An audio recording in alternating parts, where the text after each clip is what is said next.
أنا أسد حق سجونا سيكي لقى بلعبة وحنو جبنا سيكي وي تيم سيكي وانا لقى بلعبة كي عفكو صعديكتا أنا عفكو صعديكتا ولا سينا يا كارحنا قانا ولا سينا ها وحي سيكي صور ميمي وقتك قصة كيف تمديك مولي والله ستة صو أبارنا قفكي مكالقى بلعبة سيكي صو أبارنا وأنا أسد فقديو صايب فيديو وانقاطك قريب ميلها أنا إنسيو kusoo dhawow xaqsoor TV iyo weliba barteena baraha bulshada ee Facebook arrimaha qarsoon waxaan ku leenahay nagu soo bir war degdeg ah maanta waxaan barnaamijkeena ku falanqayn doonaa youtuberada waaweyn ee kalakinka Dirisle Abdi oo heshiiyay haddaba yaa dhaxdhigay heshiiskan horumarka la taaban karo maanta barnaamijkeenan fadlan waxaan ka codsanaynaa inaad bilow ilaa dhammaad nala daawato waa muuqaal xasaasi ah oo aynu aad ugu falanqayn doono ama aynu ku faaqidi doono haddaba warkeena duhurnimo maanta annagoo si toos ah halkan idinkaga soo gudbinayna waxaan leenahay muuqaal kale noole gareeya sina sheer gare كوبشجع ما يربع كاسو قاعدة مسكح حدوين الشقين سين كرايجا شينو علم عيال به سيكي معيال به سيدي بقى نسكودري كرانو اللي بدو بكير على القل ما عده الرجال عندنا على جسيس سكودري كرا مراكيس أو فكريو هذا دي بعطي سلامة على شكل جريت المياه هذا سكودري اليوم رجال نيجا يسايستا أنا وحبة نوجا إج وحني واتومبو ميلا كجشتاني هذا Dirisle Abdi ayaa xalay goor ay ahayd xilli dambe 8 habeenimo meelaha ay ahayd waxa uu barihiisa Snapchat ku soo baahiyay isaga asad faqdid inay hiil iyo hooba la garab taagan yihiin walaalkeen kinkasiike oo ah wiil dad badan oo Soomaaliyeed oo half milyan kor u dhaafay ay ku xiran yihiin haddaba bulsho badan oo Soomaaliyeed ayuu maaweeliyaa siike sida kale aan ognahay waxay isqabsadeen oo ay haysteen shiina culay oo bariyaha bay isku dhaganaayeen dad badan baa iyagu aad uga shaqo kaba oo leh labadan ama dad kale waxay isku raadsanayaan daawadayaal badan oo daafaha dunida ka soo kala daawada si ay u moodaan inay isku dhagan yihiin balse sidaas way ka duwantay arrinta oo xaqiiqo dhab ah ayaan halkan kula wadaagaya maanta anigoo iyagana waana siin doona iyo weliba anigoo ka hadli doona sababta degdega ah ee uu Dirisle Abdi u taageeray maadaama uu Dirisle Abdi channel aad u fara badan uu leeyahay oo qaarkood ay milyanka korsi gaarayaan halka siika isagu uu milyan waxba aan uga harinba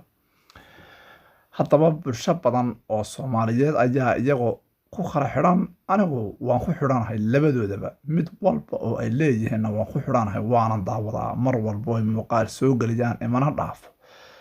balse run ahaantii xaqiiqada dhabta ah ee jirta waxaan maaha mid lagu daawanayo ama daawadayaal ay rabaan inay ku kala daawadaan oo ay ka helaan lacag badan ay ka sameeyaan haddii ay sidaa arrintu tahay si kale ayay u dhigi lahaayeen run ahaantii xaqiiqada dhabta ah marka aynu ka hadalno siikii iyo shiina culay si saxa ayay isu dagaaleen oo weliba waad ogtahay inaanay labadoodaba oo midna mid rabin inuu daawadayaal ku kala helo haddaba arrimahan bariyaha socday ee baraha bulshada shiitanka ahaa ayaa waxaynu odhan karnaa xagee ayuu siika ka soo galay shiina culay sababta waan qaranaynaa oo heestii uu soo qaaday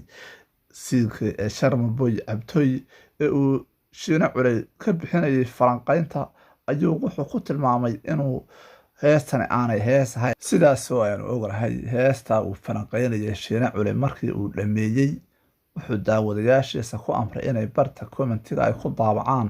in aanay waxaan hees ahayn ay hadal tahay markii aan booqday waxaan soo arkay malaayiin kun oo qof oo ku soo qoraya tani hees maaha ee waxa weeye hadal halka uu siikeena ka carooday ayaa intaa ahayd oo hees uu waqti badan soo geliyay inuu shiina culay oo dhulka la galay si kastaba ay ahaatee dhulkana lama gelin balse sidiisa ayaa heesta imakaba dad badan ayaa daawaday oo ay sii kala kacaysaa sidaasoo ay tahay wuxuun baynu soo qaadananay tusaalaha halkii uu ka bilaabmay dagaalka shiina culay iyo kinkasiike haddaba Dirisle Abdi aynu ognahay inuu xagga ay isugu dhaniyo Stockholm ku sugan yahay waxaynu ognahay inuu asad faqdid hees uu u soo waxeeyay oo u soo idgareeyay heestaas oo aad hees u kala kacday ahayd taasoo uu qaybta hore kaga jiray Dirisle Abdi ayaa waxa uu soo qaatay isaguna siika isaga oo leh daawo Dirisle Abdi oo ku marqaamay heestii asad faqdid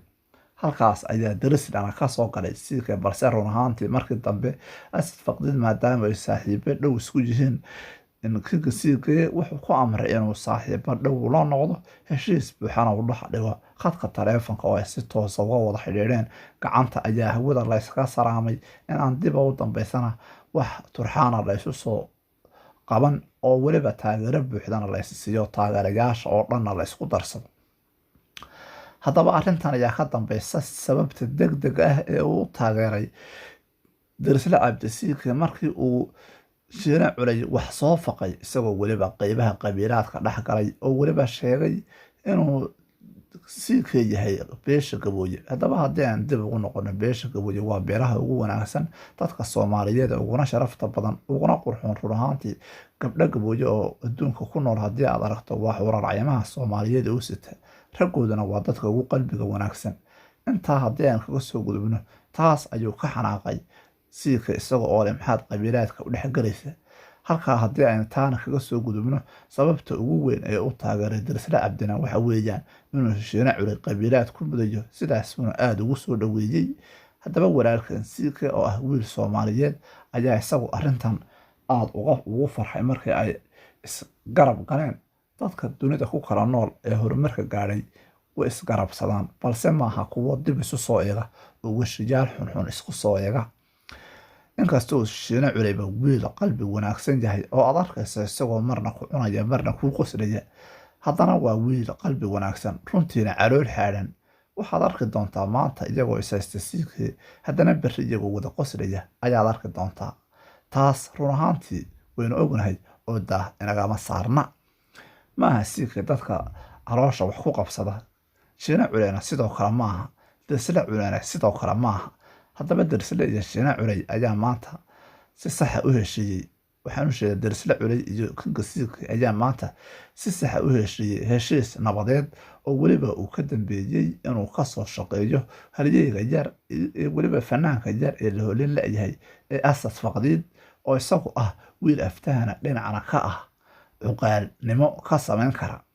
daba daawadayaal badan oo daafaha adduunka ku kala nool ayaa dusha kala socda oo dusha ka daawanaya arrintan Shegay iyo Shiina culay ay sida xun isugu soo bahdirayaan isagoo dhinaca kalena uu ka soo galay fanaanka caanka ah ee leelbaleel oo isagu sabab la yaab leh dhinaca uga soo galay Shegay haddaba Shegay uma helin markuu soo galay leelbaleel balse iyaga dhexdooda ayuunbaa iska qabsaday baraha Instagram oo ay in badan iska soo dagaalayeen oo xagga heesaha la duuba isku haysteen aakhirataanka hawshaas iyada ahi way gabagaboobi doontaa waxayna rashay daawan doonaa insha Allah oo aan arki doonaa iyagoo saaxiibtinimadooda si sax ah iskula soo wadaagaya waxaan ku leenahay Ilaahay ha ku barakeeyo channelka noo saar subscribe muuqaalkan like noo saar